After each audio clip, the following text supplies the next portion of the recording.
கர்த்தரும் இரட்சகருமாகிய இயேசு கிறிஸ்துவின் நாமத்தினாலே பீஸ்ஃபுல் மினிஸ்ட்ரி சார்பாக உங்களை சந்திப்பதில் மிகுந்த மகிழ்ச்சி அடைகிறேன். இன்றைக்கு புனித வாரத்தின் பெரிய வியாழன், கட்டளை வியாழன், மாண்டி வியாழன், ராப்போஜன நாளை குறித்து தியானிப்போமா? மார்க் 14ஆம் அதிகாரம் 12ஆம் வசனத்திலிருந்து சில வசனங்களை நான் வாசிக்கிறேன். பஸ்காவை பலியிடும் நாளாகிய புளிப்பில்லாத அப்பம் சாப்பிடுகிற முதலாம் நாளிலே அவருடைய சீசர்கள் அவரிடத்தில் வந்து, நீர் பஸ்காவை புசிப்பதற்கு நாங்கள் எங்கே போய் ஆயத்தம் பண்ண சித்தமாயிருக்கிறீர் என்று கேட்டார்கள். அவர் தம்முடைய சீசரில் 2 பேரை நோக்கி, நீங்கள் நகரத்திற்குள்ளே போங்கள், அங்கே தண்ணீர் குடம் சுமந்து வருகிற ஒரு மனுஷன் உங்களுக்கு எதிர்ப்படுவான், அவன் பின்னே போங்கள். அவன் எந்த வீட்டிற்குள் பிரவேசிக்கிறானோ அந்த வீட்டு எஜமானை நீங்கள் நோக்கி, நான் என் சீசரோடும் கூட பஸ்காவை புசிப்பதற்கு தகுதியான இடம் எங்கே என்று போதகர் கேட்கிறார் என்று சொல்லுங்கள். அவன் கம்பளம் முதலானவைகளை விரித்து ஆயத்தம் பண்ணப்பட்டிருக்கிற விஸ்தாரமான மேல் வீட்டறையை உங்களுக்கு காண்பிப்பான், அங்கே நமக்காக ஆயத்தம் பண்ணுங்கள் என்று சொல்லி அனுப்பினார். அப்படியே அவருடைய சீசர்கள் புறப்பட்டு நகரத்தில் போய் தங்களுக்கு அவர் சொன்னபடியே கண்டு பஸ்காவை ஆயத்தம் பண்ணினார்கள். சாயங்காலம் ஆனபோது அவர் 12 கூட அவ்விடத்திற்கு வந்தார். ஆண்டவருடைய சமூகத்துல வந்து பஸ்காவை ஆசரிப்பதற்காக சீசர்கள் நாம் எங்கே ஆயத்தப்படுத்துவோம் என்று கேட்கிறார்கள். ஆண்டவரும் கூட, கருத்துக்குள்ள போங்க, அங்க தண்ணீர் மொண்டு கொண்டு ஒரு மனுஷன் வருவான், அவன் எந்த வீட்டுக்குள்ள பிரவேசிக்கானோ அங்க போய் அந்த எஜமாண்டத்துல என் ஆண்டவர் பஸ்காவை ஆசரிக்க இடம் எங்க ஆயத்தமாயிருக்குன்னு கேட்கிறான். உடனே அவர் என்ன செய்யறாரு, அவருடைய வீட்டுல கம்பளம் விரிக்கப்பட்ட மேலறையை காண்பித்து அங்கே ஆயத்தம் பண்ணுங்கள் சொல்றாரு. சீசர்களும் அதை கேட்டவர்களாக ஆண்டவருடைய பஸ்காவை ஆசரிப்பதற்காக அங்கு ஆயத்தம் பண்ணினார்கள். அந்த மேலறையிலே எஜமான் இடம் கொடுத்தார். சீசர்கள் ஆயத்தம் பண்ணினார்கள். சாயங்காலமான வேளையிலே ஆண்டவரும் அவருடைய சீசரோடு கூட அங்கு பந்தி இருக்க ஆயத்தமாகி கலந்து கொண்டார். இன்றைக்கு நாம் எப்படிப்பட்ட ஸ்தலமாக ஆண்டவருக்கு காணப்படுகிறோம்? நம்முடைய இருதயத்துக்குள்ள அவர் பஸ்கா ஆசரிக்க விரும்புகிறவராக காணப்படுகிறார். நாம் அதற்கு ஆயத்தம் உள்ளவர்களாக காணப்படுகிறோமா? தன்னுடைய 3.5 வருட ஊழிய காலத்திலும் தன்னுடைய சீசர்களோடு அவர் பஸ்காவை ஆயத்தம் பண்ணினார். இந்த கடைசி ராப்போஜன விருந்தாக இந்த பஸ்காவை அவர் மாற்றி அமைக்கிறார். அன்றைய காலங்களில் 1 வயது நிரம்பிய ஆண் ஆட்டுக்குட்டியை 3 நாள் தன்னுடைய வீட்டிலே வளர்த்து அது ஒரு பழுதுமில்லாமல் கண்டு அவர்கள் ஆட்டுக்குட்டியை பலியிடுவார்கள். அந்த ஆட்டுக்குட்டியின் ரத்தம் தன்னுடைய வீட்டின் நிலைக்கால்களில் பூசப்பட்டதாக காணப்பட வேண்டும். இவ்வாறாக ஆண்டவர் பாவத்திற்கு பரிகாரமாக அன்று சட்டதிட்டங்கள் காணப்பட்டது, மக்களும் செய்தார்கள்.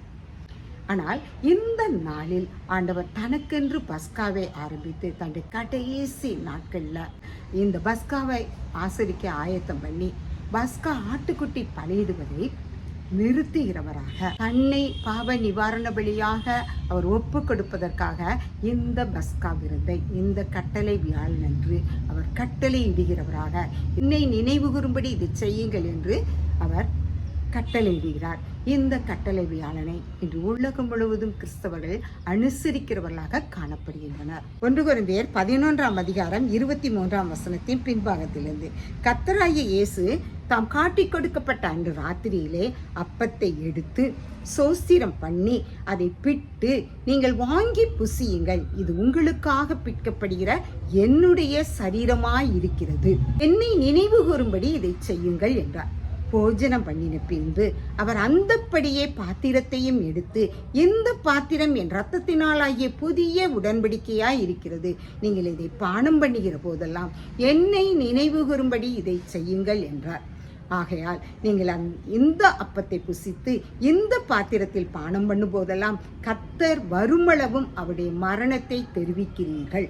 ஆண்டவராகிய இயேசு கிறிஸ்து அவருடைய மரணத்தை நினைவு கூறும் வண்ணம் இந்த அப்பத்தை தன் சரீரமாக நீங்கள் புசிக்க கடவீர்கள் என்று போஜனம் பண்ண குடிக்கிறார்.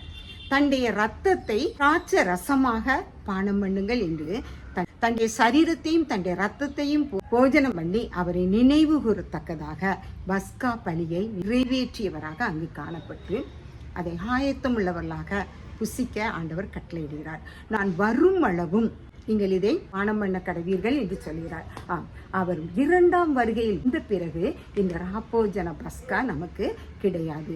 அது வரையும் நம் ஆண்டவரை நினைவுகூரும் வண்ணமாக சிலுவையிலே அவர் நமக்காக இரத்தத்தை சிந்தினார், நமக்காக சரீரத்தை பிற்கப்பட்டு காயப்படுத்தினார் என்பதை நினைவுகூரத்தக்கதாக இந்த கட்டளை வியாழனன்று அவர் நமக்கு கட்டளை கொடுத்து சென்ற அந்த பஸ்கா போஜன விருந்தை நாம் முன்னுகிறவர்களாக, அதற்கு நம்மை ஆயத்தம் பண்ணினவர்களாக நம்முடைய இருதயத்தை கிழித்து ஆண்டவர் அங்கே நம்முடைய இருதயத்தை பாவமர கழுவி சுத்திகரித்து ஆண்டவர் அங்கே அமரச் செய்தவர்களாக அவருடைய பஸ்காவாகிய அந்த ராப்போஜன விருந்தில் நாம் கலந்து கொள்ள நம்மை பரிசுத்தமாக ஆயத்தப்படுத்துகிறவர்களாக காணப்பட வேண்டும்.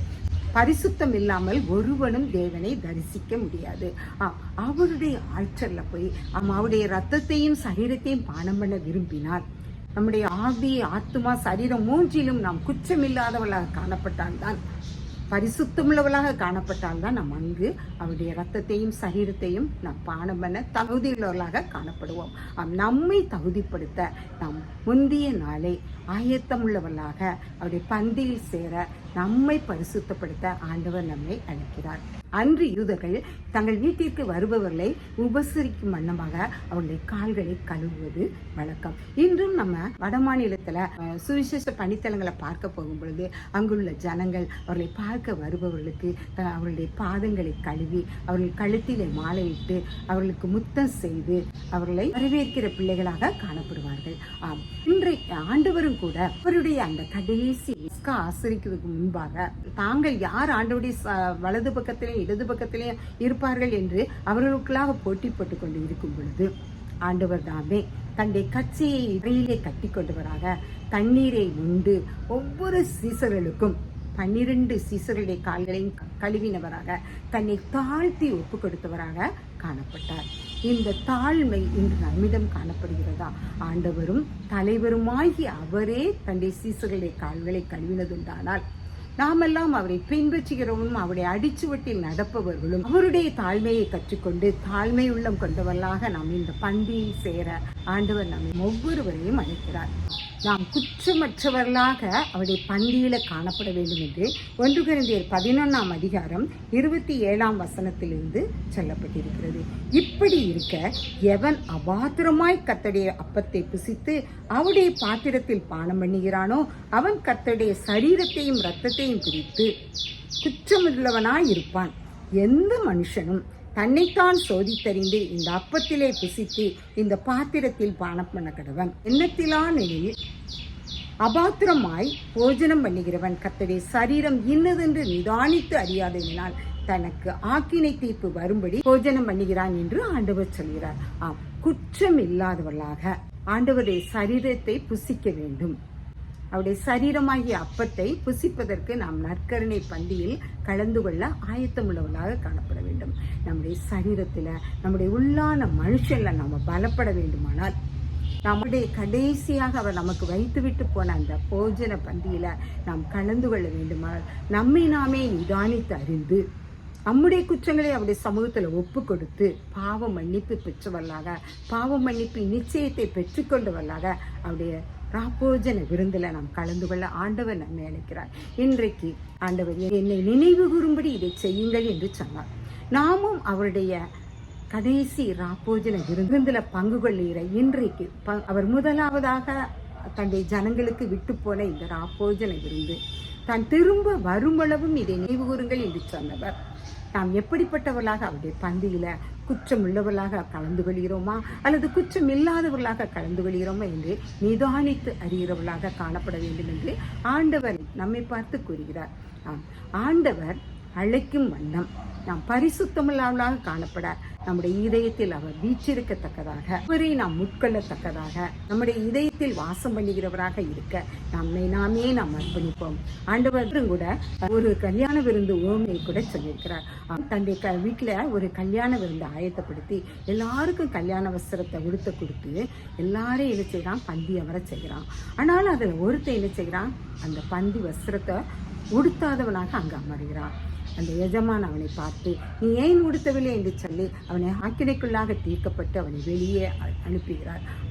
ஆண்டவருடைய சமூகத்திலும் நாம் பந்திவிருந்து அமர நம்மை நாமே அவருடைய ரட்சிப்பின் வஸ்திரத்தை உடுத்தி கொண்டவர்களாக பந்தி இருந்து அவரை நாம் இதயத்தில் அமரச் செய்ய ஆண்டவர் நம்மை அழைக்கிறார். அவருடைய ராவிருந்தில் கலந்து கொள்கிற ஒவ்வொருவரும் பரிசுத்தமுள்ளவர்களாக காண ஆண்டவர் விரும்புகிறார். அவர்தாமே இந்த வார்த்தைகளை ஆசீர்வதிப்பாராக. ஜெபம். எங்களை அளவில்லாமல் நேசிக்கிற அருமையான தகப்பனே, இந்த வாழ்வின் கடைசி நாட்களிலே அப்பா எங்களுக்காக நீ பஸ்கா பண்டிகை நீங்கள் கொண்டாட வேண்டாம், என்னுடைய ரத்தத்தையும் என்னுடைய சரீரத்தையும் நீங்கள் அப்பமும் திராட்சரசமாக பானம் பண்ணி நான் வரும் வரையும் இதை போஜன விருந்தை ஆசிரியுங்கள் என்று சொல்லி என்னை நினைவு கூறுங்கள் என்று சொன்னீரேப்பா. நினைவு கூறும்படியாக இந்த ராப்போஜன விருந்தை ஆசரிக்க விரும்புகிறோம்ப்பா. இது எங்களை தகுதிப்படுத்தும்பா. முடைக்கரத்தில் எங்களை ஒப்புக் கொடுக்கிறோம்ப்பா. எங்கள் ஒவ்வொருவரையும் நீ தகுதிப்படுத்தி உமக்கே பிரியமான பிள்ளைகளாக நடக்க உடைய சரீரத்தையும் உடைய ரத்தத்தையும் பானம் பண்ணி எங்கள் சரீரம் சுத்தமுள்ளதாக நீ எங்களுக்கு கிருபை செய்ய வேண்டும் என்று கெஞ்சிறோம். எங்களை தாழ்த்தி முடைக்கரத்தில் ஒப்புக் கொடுக்கிறோம். நீ பொறுப்படுத்திக்கொள்ளும் வழி நடத்தும். இயேசுவின் மூலம் ஜெபங்களும் நல்ல பிதாவே. ஆமென், ஆமென்.